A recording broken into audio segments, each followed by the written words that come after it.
তো হ্যালো বন্ধুরা, আজকে আমি আপনাদের মাঝখানে প্রথমবার ইউটিউবে আসলাম। তো ইউটিউব সম্বন্ধে আমার তেমন কোনো ধারণা নেই। তো ইউটিউবে আসার আমার একটাই কারণ, অনেক ভাই বোন আমার বাড়িতে এসে কাজ করায় আমাকে দিয়ে, এবং আমাকে বলছে যে ইউটিউবে 1 মিনিটে বশীকরণ, 2 মিনিটে বশীকরণ, 3 মিনিটে বশীকরণ, কিন্তু ওগুলো তো হয় না। তার মধ্যে টাকা পয়সা নিয়ে ওনাদের সঙ্গে নাকি প্রতারিত করেছে।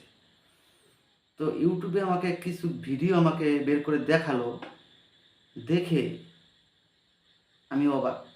1 মিনিটে বশীকরণ, 2 মিনিটে বশীকরণ, 3 মিনিটে বশীকরণ, মন্ত্র সঠিক তো নিয়ম ভুল, নিয়ম সঠিক তো মন্ত্র ভুল।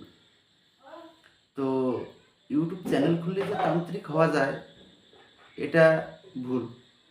ওরা ইউটিউব চ্যানেল খুলে বসে আছে, একটা ফাঁদ পেতে বসে আছে, লোকের কাছ থেকে টাকা খাওয়ার ফাঁদ পেতে বসে আছে। যেই যাচ্ছে ওরা টাকা নিয়ে এ সমস্যা ও সমস্যা, তার মানে ধাপে ধাপে আপনাদের কাছ থেকে টাকা নিতে থাকে। তো আমি আপনাদেরকে বলবো যে আমি ইউটিউবে 1 মাস প্রথমে ভিডিও আমি কন্টিনিউ আপনাদেরকে দেব। যদি আপনাদের সাপোর্ট এবং আপনাদের ভালোবাসা যদি পাই, যদি আমার চ্যানেল প্রমোট হয়, তাহলে পরে সাধনা জগতের, তান্ত্রিক জগতের, কবিরাজি লাইনের যত ধরনের জিনিস রয়েছে আমি আপনাদের সামনে সরাসরি বই খুলে দেখিয়ে আমি আপনাদেরকে বুঝিয়ে দেব। তো আমি আপনাদেরকে বলবো যে আপনারা যদি আমাকে সাপোর্ট করেন, কোনো তান্ত্রিক কবিরাজেরকে আপনাকে 5 পয়সাও দিতে হবে না। আপনি আমার এই চ্যানেল থেকে তান্ত্রিক লাইনের, কবিরাজি লাইনের সমস্ত কিছু আমার এই চ্যানেলেই পাবেন। যদি আমার চ্যানেলটা প্রমোট হয়, আমি 1 মাস আমি আগে ভিডিও দিয়ে দেখব। যদি দেখছি যে না, আপনাদের সাপোর্ট, আপনাদের ভালোবাসা পাচ্ছি, তাহলে আমি এই চ্যানেল কন্টিনিউ রাখবো। আর যদি দেখি যে না, সেরকম কোনো সাপোর্ট নেই, না আমারও তো পেট আছে, আমাকেও তো কাজ করে খেতে হবে, সাপোর্ট যদি না পাই, তাহলে তো আমার এই চ্যানেল নিয়ে আমি বসে থেকে আমার কোনো লাভ হবে না। কেননা আমি আপনাদের কাছ থেকে প্রতারিত করে টাকা নিতে যাব না। কেননা ওদের চ্যানেল প্রমোট হোক আর না হোক, ওদের কোনো সমস্যা নেই। ওনারা যদি মাসে যদি একজন কাস্টমার ধরে, ওনাদের সারা মাসের ইনকাম একজনের কাছ থেকেই করে নেয়। কেননা যে টাকা নেবে সেই টাকাই ওনার, 5,000, 10,000, 20,000, 50,000, যেটা নিতে পারবে ওটা টোটালটাই ওনার। আপনাদের তো কাজ হয় না। তো আমি আপনাদেরকে আজকে একটা দিব, যেহেতু দেখলাম যে 1 মিনিটে 2 মিনিটে বশীকরণ দিয়েছে, তার জন্য আমি আপনাদেরকে বলবো 3 ঘন্টার মধ্যে মেয়ে সরাসরি বাড়িতে আপনার চলে আসবে। আমি আপনাদেরকে বই থেকে থেকে দেখিয়ে দেব। তো দেখুন, তো এইটা দেখুন আপনারা, এটা আপনারা এই যেভাবে এখানটায় বলা আছে আমি আপনাদেরকে বলে দিচ্ছি, এরকমভাবে প্রয়োগ করবেন, তাহলে 3 ঘন্টার ভিতরে মেয়ে আপনার বাড়িতে চলে আসবে।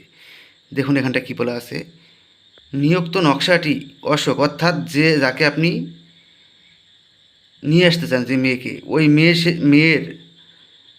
ওই মেয়ের ব্যবহৃত কাপড়ের টুকরায় এই নকশাটা আপনারা এরকমভাবে ওই কাপড়ের উপরে লিখতে হবে, আর নিচে মেয়ের নাম, মেয়ের মায়ের নাম ওটা দিতে হবে। ব্যবহারের কাপড়ের টুকরায় লিখিয়া সলিতা বানাইয়া একটি নতুন চাটির বাতি, এই চাটির বাতিতে সরিষার তেল দিবেন আপনারা, বা সুগন্ধিযুক্ত তেল দিলেও হবে, বা সরিষার তেল দিলেও হবে। আপনারা এটা ওই মেয়ের বাড়ি যেদিকে, ওই দিকে মুখ করে আপনারা ওই প্রদীপটাকে ধরিয়ে দিবেন। তো তার মানে এখানটায় বলা আছে, সলিতা বানাইয়া নতুন চূড়াকে সুগন্ধিযুক্ত তৈলর মধ্যে জ্বালাইবে। সলিতার মূলতব বাড়ির দিকে রাখিয়া জ্বালাইবে। আল্লাহর রহমতে সলিতা জ্বলিয়া শেষ হইবার মধ্যে অস্থির হইয়া চলিয়া আসবে। তার মানে এখানটায় আপনারা দেখতে পেরেছেন, ওই সলিতাটা যতক্ষণ জ্বলবে ততক্ষণের মধ্যেই ওই মেয়ে আপনি যেখানটায় এই কাজটা করবেন ওখানটায় হাজির হয়ে যাবে এবং আপনার বশীভূত হয়ে যাবে। তো আশা করি বুঝতে পেরেছেন। তো আপনারা দেখতেই পেরেছেন যে বইয়ে সমস্ত রকম নিয়ম, মন্ত্র, নকশা সব কিছু আমি আপনাদেরকে দেখিয়ে দিলাম। সঠিক এইভাবে যদি প্রয়োগ করেন, আর এটা সবার পক্ষে প্রয়োগ করা সম্ভব না, এটা যদি আপনারা সঠিকভাবে প্রয়োগ করেন তো 100 গ্যারান্টি কাজ হবে। এর সহজ উপায় আমি আপনাদেরকে দিব, যদি আপনারা আমাকে সাপোর্ট করেন এবং আপনাদের ভালোবাসা যদি পাই। তো ধন্যবাদ।